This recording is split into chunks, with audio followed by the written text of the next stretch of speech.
Hello students, welcome all of you in the class of English Literature of BA Part first year. Myself Divya Kumari Meena.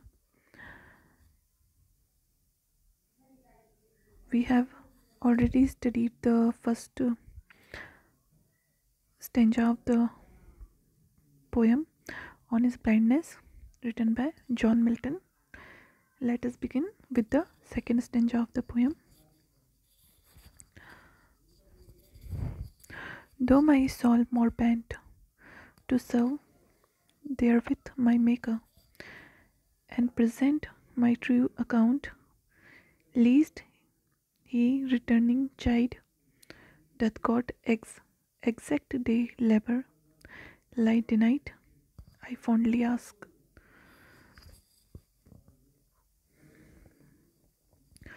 Though more my soul more bent. Here the poet says that more bent here means very eager and anxious. The poet was much more eager to write poetry in praise of God, to serve there with my Maker, and in this way he wanted to serve his Maker. Maker here refers to the God. So he wanted to serve God by writing poetry in praise of God. Lest he and present my true account, and he wanted to serve his true capacity of poetic power, lest he returning chide. Here means God, and returning means when I would return to his kingdom. So here he says that when he would return to the kingdom of God after death, then the God would chide him. Chide means rebuke. So the God would rebuke him, as God has given him the talent of writing poetry, and he wanted to write the poetry in praise of God, but he is not able as he has become blind. Therefore he says that when he would die, after death, when he will return in the kingdom of God, at the time the God may snub him. Doth God exact day labor light denied? Here the poet asks a question. Does God exact day labor? Day labor here means work, hard work, the kind of work which can be done only in the light of the day. So exact here means take by force. So he asks here that will the God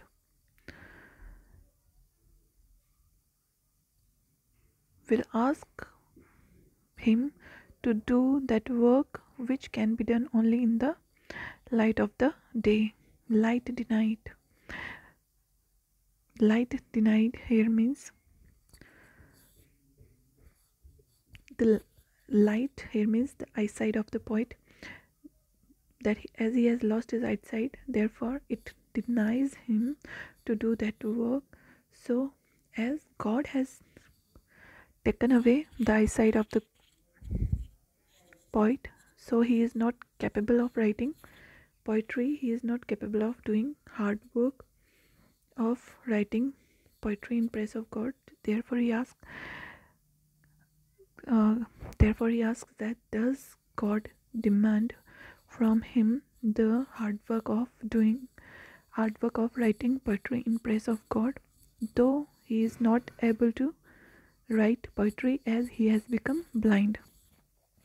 I fondly ask. Fondly here means foolishly, but he himself confesses that he foolishly asked this. And asking such question is a sin, as it shows disbelief in the wisdom of God.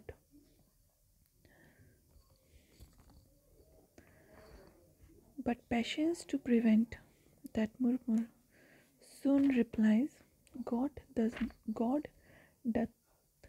not need either man's work or his own gift, who best bear his mild yoke, they serve him best.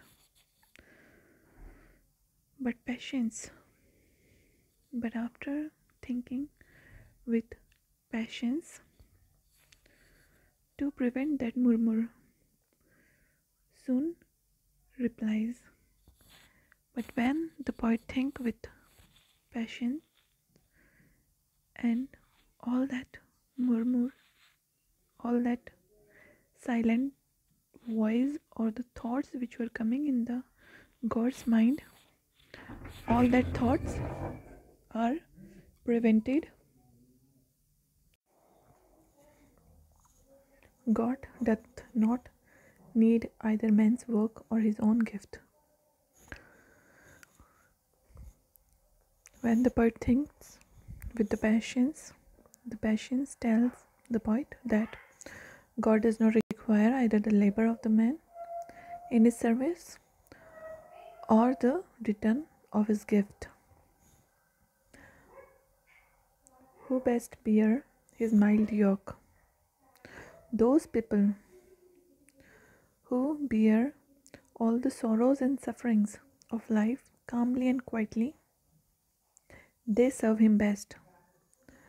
These people who bear the sorrows and suffering and affections of life which God puts on them in the spirit of calmness and resignation, render the best service to God. His estate is kingly, thousands at his bidding speed, and post over land and ocean without rest. They also serve who only stand and wait.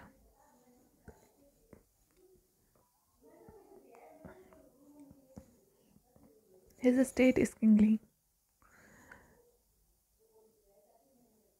The kingdom of God is rich and splendid. Thousands at his bidding speed. Thousands of people, a large number of angels,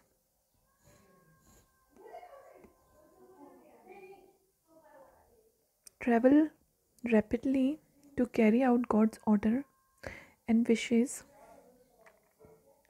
and post over lands and pass over rapidly. They travel through many land and ocean, run at a tremendous speed as messenger over the land and sea. They also serve who only stand and wait. So the poet says here that those people also serve God who only stand